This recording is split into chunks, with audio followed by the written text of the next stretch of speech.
Hello, my name is Robina Beard. I'd like to invite you to join me on a special journey into the history of some of this great country, Australia. Australians often think of themselves as outdoor types.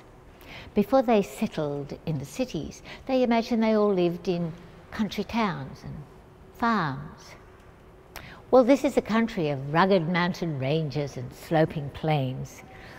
And in these 19th century paintings of the south coast of New South Wales, well, there are plenty of ranges and forests and seas and plains. But what you won't see is the work done by most of the people who lived along this coast, and that was coal mining. More than a dozen towns between Kiama and Helensburgh were supported by the mines. Well, the mines might have been underground and out of sight, and less colourful than the horsemen or the farmers. You won't find many paintings of coal miners, but the mines were the backbone of settlement and social life in a large part of this country. These carters of coal leave no record with their hands. These carters of coal know not to moan. These carters of coal. These carters of coal. These carters of coal. Oh, let me paint them, these carters of coal. At that stage, the Great Dividing Range and the Sydney Basin area was on the eastern portion of the Gondwanaland continent. That actually extended perhaps another 300-500 kilometres off to the east of us. Back at the time, this area was probably not dissimilar to the Amazon rainforest. I'm guessing is probably the best present day scenario that leads to the deposition of coal.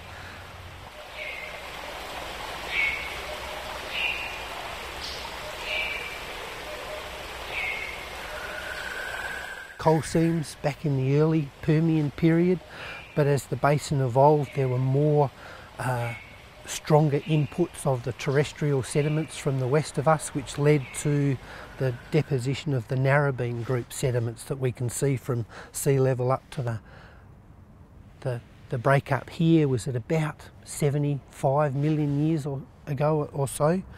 That part of the continental crust that broke off Gondwanaland migrated out further to the east, and as the upwelling of the heat from deep below in the mantle subsided, effectively like pulling a blanket off the bed in the morning, the bed cools down.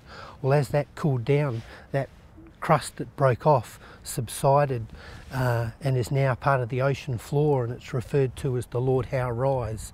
And interestingly, that continental shelf area is what has been lost by erosion since that 70 million year period.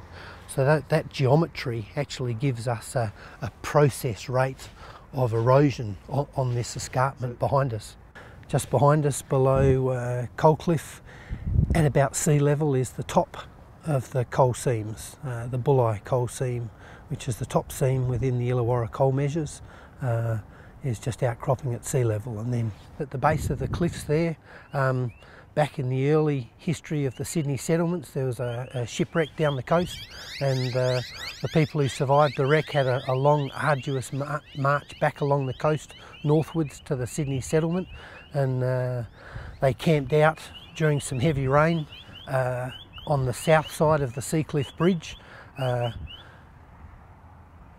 The injured and less strong of the group stayed behind in a cliff, in a cave at the base of the cliffs, while the stronger ones pressed on north back to the Sydney settlement.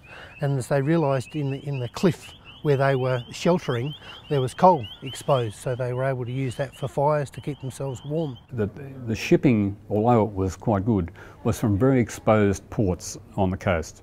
You had Coal Cliff Jetty, which was washed away soon after it was built. If they had a month of rough seas, no one or they couldn't export any coal from Coalcliff. Similarly at Bulli and so on, a lot of ships were lost. Okay, well, it was obvious after Baston Flinders discovered the coal along the coastline that the area for coal was going to be on the Illawarra. Now, by those days, they had to move it by ship, which was a very dangerous and hazardous situation. Didn't work. They couldn't load. There was lots of them went down in the rough seas, so they had to put a railway line in specifically to move the coal because they needed coal. That was the main reason. There was some various studies done. One was to come up through the Hacking Valley, but the one that was acceptable was to go over where it is now, over Como, Sutherland, Waterfall, down to the Illawarra.